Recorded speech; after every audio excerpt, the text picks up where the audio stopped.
Je suis ingénieur du son. J'ai toujours oscillé entre le studio d'enregistrement et la sonorisation de concert. J'ai jamais su choisir. J'ai besoin de la précision et de l'apprentissage qu'on peut avoir en studio pour vraiment maîtriser les choses, et à la fois de la rapidité d'exécution et la relativité qu'est le live et le concert.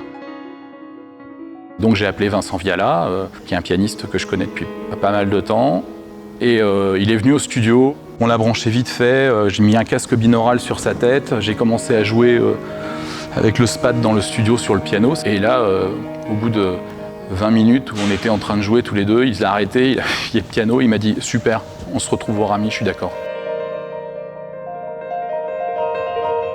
Moi, ça fait à peu près 25 ans que je suis musicien, donc voilà, j'ai traversé plein de styles musicaux, plein de collaborations différentes, mais il y a un fil dénominateur un peu à tout ça, c'est que j'aime bien la musique, la musique populaire, la musique pop, et puis deux, j'aime beaucoup improviser.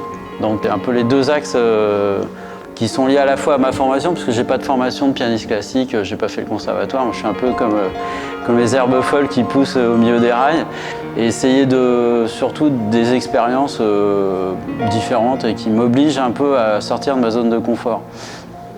Alors avec Terence Bruyant, c'est une collaboration depuis extrêmement longtemps, puisque Terence il m'a enregistré plusieurs fois avec des groupes différents.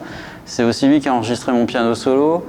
Et pour revenir au projet lié au Rami, en fait, Terence a cette idée de Sundarium depuis très longtemps. Et en fait, avec Gérard, ils ont décidé de programmer le Sundarium au Théâtre d'Orléans. Et Terence a pensé à moi, parce que ma capacité à improviser peut être intéressante aussi liée au dispositif du Sundarium.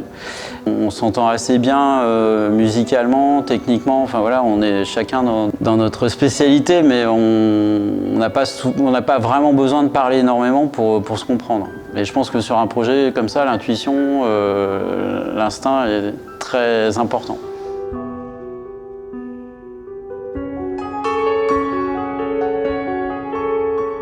C'est un choix assez simple malgré tout. On est sur un dispositif de 10.1, donc 10 enceintes, un sub. Le pianiste n'est pas à vue des gens, qui est dans un couloir beaucoup plus loin, et les gens vont entendre le piano en acoustique s'ils le souhaitent, et ils vont venir voir, et surtout écouter plus que voir, la spatialisation d'un piano solo. Donc dans la spatialisation, ça va être surprenant parce qu'il va y avoir des choses qui ne marcheront pas, des choses qui marcheront. C'est tout le but de l'improvisation. Pour moi, c'est toujours le principe de base. Il faut que l'émotion passe et il faut que cet outil-là serve à ça.